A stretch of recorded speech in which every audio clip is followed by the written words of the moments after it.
Richard Greenberg, the Tony Award-winning playwright of Take Me Out, has died. He was 67. Greenberg's death was announced by friend and theater director Robert Falls. The two were working on an adaptation of Philip Barry's Holiday. Playwright Richard Greenberg was the maestro of shimmering verbal arias. His well-born characters spoke as if they had been transplanted against their will from a Henry James novel to the later 20th century. Their circumlocutions were as entrancing as their ability to find the most precisely ironic words for difficult-to-name realities.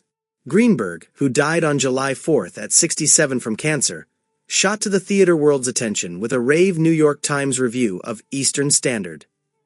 Of the play's 1988 New York premiere at Manhattan Theater Club, Frank Rich wrote, "If Mr. Greenberg's only achievement were to recreate the joy of screwball comedies, from their elegant structure to their endlessly quotable dialogue, Eastern Standard would be merely dazzling good fun. But what gives this play its unexpected weight and subversive punch is its author's ability to fold the traumas of his own time into vintage comedy without sacrificing the integrity of either his troubling content or his effervescent theatrical form." There was tremendous excitement when Eastern Standard moved to Broadway, where I saw the play as a student the following year. My experience didn't quite live up to Rich's lavish praise, but I was indeed dazzled by Greenberg's New York wit, which struck me as an acutely sensitive, off-angle version of George S. Kaufman's Broadway brio. And Mira was the talk of the town in the role of a bag lady who spurned the self-congratulatory charity of guilty swells. But the play also showcased a new generation of acting talent, including Patricia Clarkson and Dylan Baker, two classmates of Greenberg's from the Yale School of Drama who, having been steeped in Shakespeare and Shaw, had no problem delivering the rapid-fire repartee of the play's carefully sculpted dialogue. But it was years later, in 3 Days of Rain, that Greenberg more fully realized his gifts. I'm referring, of course, not to the 2006 Broadway premiere that occasioned the publicity earthquake of Julia Roberts' Broadway debut, but the 1997 New York premiere at Manhattan Theater Club, where I saw its unparalleled cast, Clarkson, in even more mesmerizing form, John Slattery and Bradley Whitford. 3 Days of Rain was commissioned and first produced by South Coast Repertory. Greenberg, in fact, received more commissions than any other playwright in SCR's history, 10 of which were produced by the theater, along with other of his plays. When we made a commitment to undertake a program to support new American playwrights and produce their work, Richard's work stood out. David Emmys, SCR's co-founding artistic director with the late Martin Benson, said by email, "This was a writer with extraordinary capability who had great potential. Whatever the subject matter, it was always dealt with in an unexpected way, but always brimming with intelligence and wit." The characters in 3 Days of Rain talk their way into theatrical existence, as much for the audience's benefit as for their own. The adult children of renowned architects who had tragic lives, they're struggling to find a path forward from the wreckage of the past. Slattery's Walker, brilliant and unbalanced, with shades of his mentally ill mother, is the most troubled. He's a constant source of worry for his sister, Nan Clarkson, who hasn't time to dwell on her own fragility with her brother hyper-articulating his nervous breakdowns. Pip Whitford, the son of the architectural partner of Walker and Nan's father, is a daytime television actor who has made peace with being highly successful rather than a genius. His ostentatious well-being is scorned by Walker, who equates equilibrium with compromise. But Pip rebukes Walker for changing the temperature of every room by tyrannical, psychosocial fiat.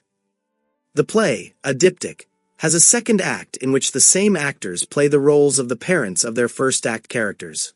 Greenberg ironically examines the inscrutability of the past, whose main connection to the present may live in the shared vulnerability to error. The final word in this gorgeously written play.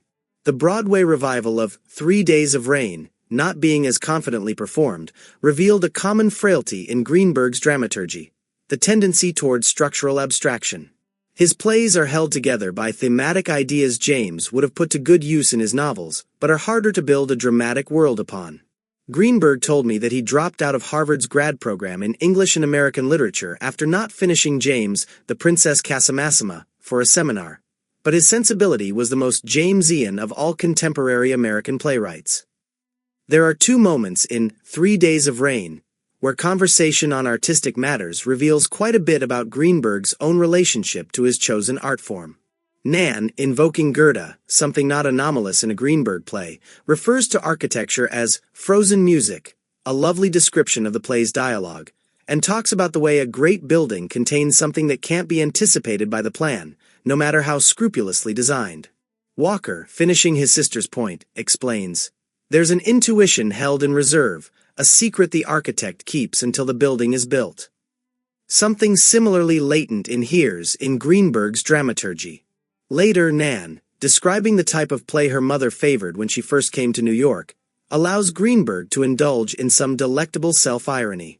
She tells Pip that her mother would attend one of those matinees you could never remember the plot of, where the girl got caught in the rain and had to put on the man's bathrobe, and they sort of did a little dance around each other and fell in love.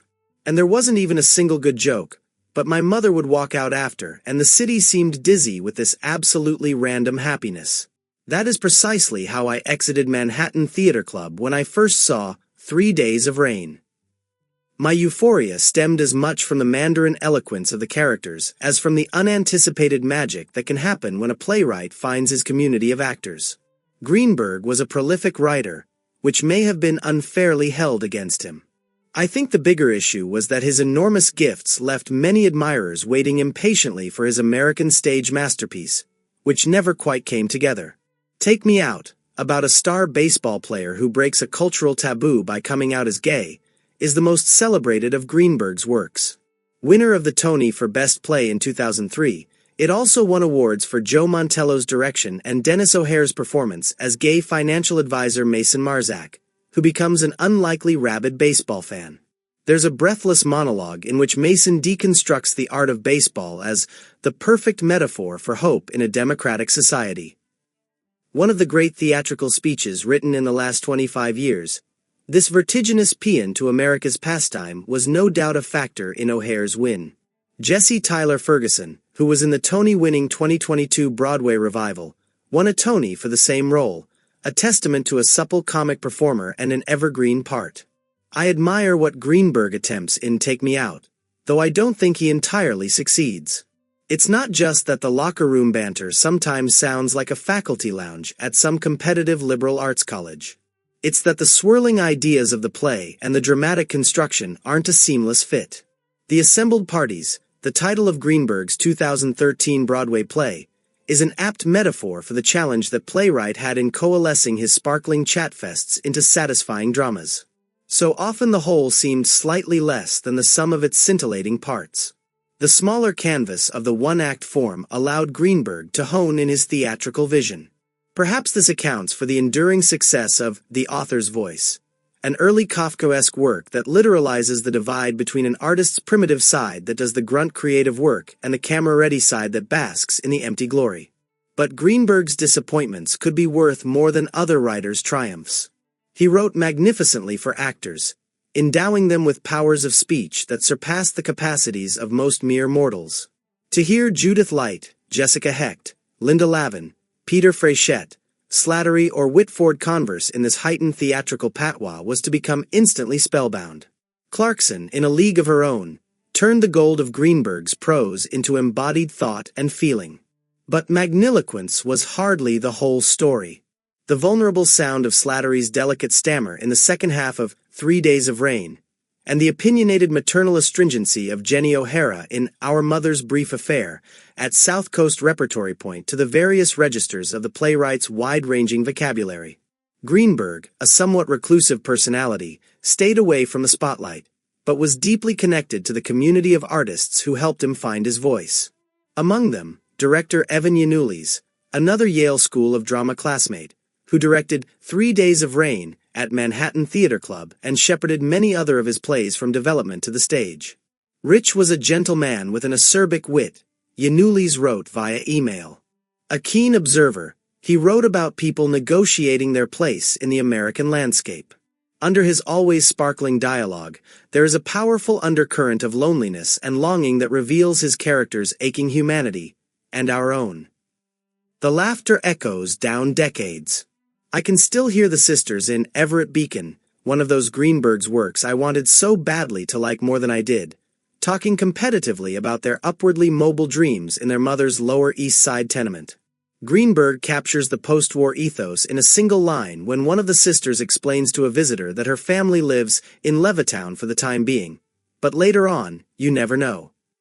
Greenberg, a native son of Long Island, encoded his social observations about the frenzied real estate hierarchy in comic language that rarely, if ever, missed its mark.